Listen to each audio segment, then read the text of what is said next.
Hello નમસ્તે everyone. તો આજે અમે કરવાના છીએ ધોરણ 2 ગણિતમાં 10-10ની પટ્ટીઓ વડે સરવાળા। તો સૌથી પહેલાં મેં બાળકોને બોર્ડ પર દોરીને સમજાવ્યું કે 10-10ની પટ્ટીઓ વડે સરવાળા કેવી રીતે કરવા। અહીં દાખલાની સંખ્યા છે 3 દશક 4 એકમ વત્તા 2 દશક 7 એકમ। 3 દશક એટલે કે 10-10ની 3 પટ્ટી અને 4 એકમ એટલે કે 4 ખુલ્લા વત્તા 2 દશક 7 એકમ એટલે કે 10-10ની 2 પટ્ટી અને 7 ખુલ્લા। હવે આપણે બંને બાજુએ રહેલા દશકનો સરવાળો કરવાનો છે। આથી આપણી પાસે 5 દશક એટલે કે 10-10ની 5 પટ્ટીઓ થશે।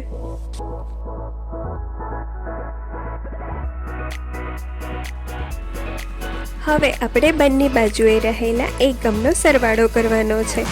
તો હવે આપણી પાસે 11 એકમ થશે।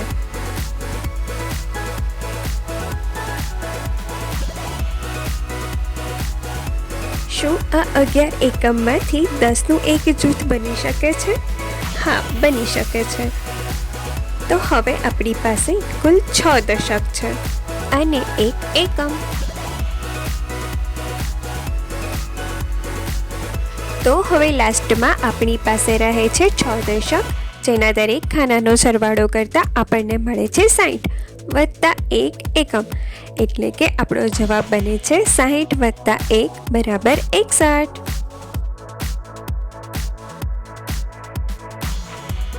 ત્યારબાદ બાળકોને એક ચોરસ કાર્ડ આપવામાં આવ્યું, જેમાંથી બાળકોએ 10-10ની પટ્ટી અને 10 ખુલ્લા ખાના કટ કરવાના હતા અને ત્યારબાદ બાળકોએ આ પટ્ટીઓનો અને ખુલ્લા ખાનાનો ઉપયોગ કરીને સરવાળો કરવાનો હતો।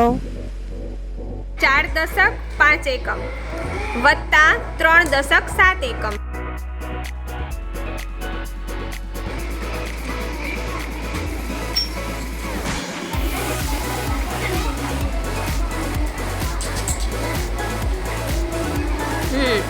હવે કેટલા દશક ને કેટલા એકમ થશે?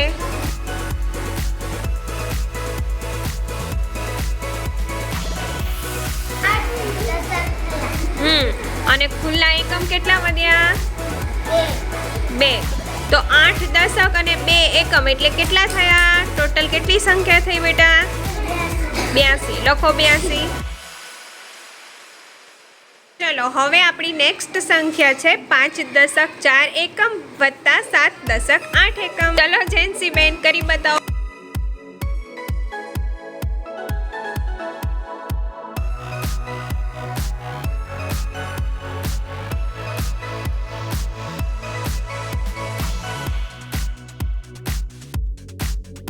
હવે શું કરશું?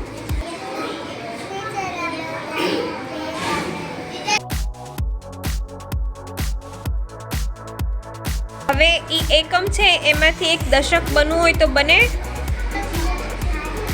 બનાવો। થઈ ગયા? હવે કેટલા દશક થયા જેન્સી? 13 દશક થઈ ગયા। હા, 13 દશક એટલે કેટલા બેટા? 130। અને ખુલ્લા એકમ કેટલા વધ્યા? 3। તો કુલ કેટલા થશે? 133। Very good. ચલો લખીને બતાવો।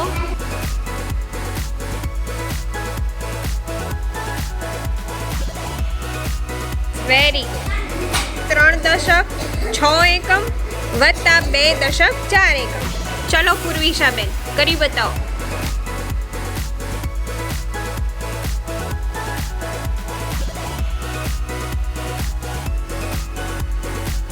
તો 6 એકમ અને 4 એકમ બે ભેગા કરીશું તો 10ની પટ્ટી બનશે કે નહીં બને?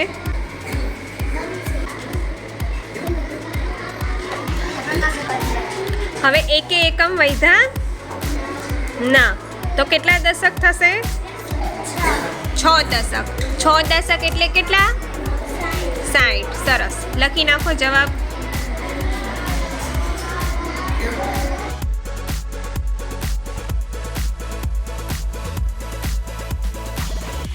કેટલા દશક થયા બેટા? 4 દશક। એકમ કેટલા છે? 12 એકમ છે, એમાંથી દશકનું જૂથ બનાવવું હોય તો એ તો બનશે.